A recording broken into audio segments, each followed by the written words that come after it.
Hi, we're here in Waynesville, North Carolina today with a very good friend of mine that I've known a long time, Ann Holtz. And Ann and her husband moved here about 3 years ago. Yep. So while we're here, we thought we'd stop by and talk to Ann about how they came to the decision to move to Waynesville.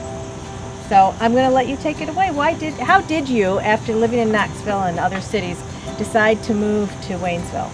Well, we were living in Knoxville, just 90 miles away, but I did work and took classes over here in Asheville and in Hendersonville. Okay. So I was crossing the mountains all the time, and every time I crossed the mountains, my heart would just go, I need to live in the mountains. So Alan had retired and was like, okay, I want to move. I was also very tired of living in suburbia. And he wanted to move to the ocean, and I said, we can't afford to have our biggest asset on the ocean. So I said, I want to live in the mountains. And so we started looking. We looked in 5 different counties in western North Carolina and 3 counties in East Tennessee. And the short story is that it's very affordable to live in Haywood County, where Waynesville is. We couldn't afford to live in Buncombe County. We also looked in other places. And so we started looking, and we landed on a ridge where we have mountain views in both directions. Oh, beautiful. We have a house where every room but one has a mountain view. Wow. And that's what I wanted. I was reading, before we moved, I was reading a book by Barbara Brown Taylor called Learning to Walk in the Dark, and she talked about being connected with moon rising and moon setting and sun rising and sun setting. Right. And in suburbia, I didn't have that connection. And I have that connection. You have it here. Yeah, it's wonderful. Well, it's a charming little town. I mean, we've been checking it out and driving around, and it's much smaller, and it looks like, they close up probably pretty early and, have their hours, but it seems to be slower pace, and just get to know your neighbors and and things like that. So how have you found it to meet people here? Well, I think when you move at my age, we moved here at 58. My age was 58. You don't have the school system, you don't have the kids to connect with. We currently are not churchgoers, so we don't have a church, and neither of us have work, so we're not meeting people through work. So it's a harder thing to do. So you have to find your interests. And we do Tai Chi, so we've connected with the Tai Chi community.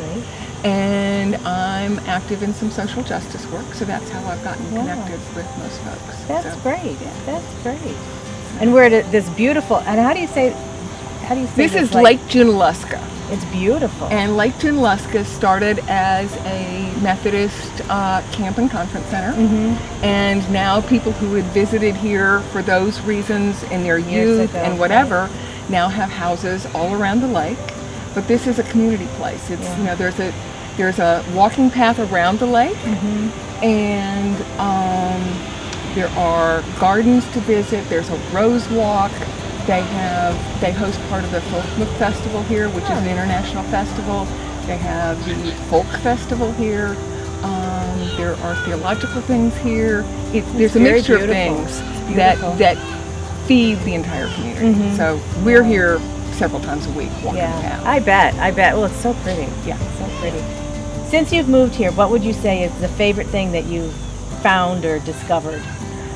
I've answered this question to a lot of folks, and it came as a total surprise. I'm a city girl. I was raised in St. Louis. I've lived in Atlanta and Memphis and Knoxville, and I have fallen in love with the cows. That's great. The cows, my kitchen window faces the field where they are, so when I'm doing dishes at night, they're 30 feet away from me. And the mama cows and the white face that have the markings on their faces, I've gotten to know them, I've gotten to know their calves, I talk to them.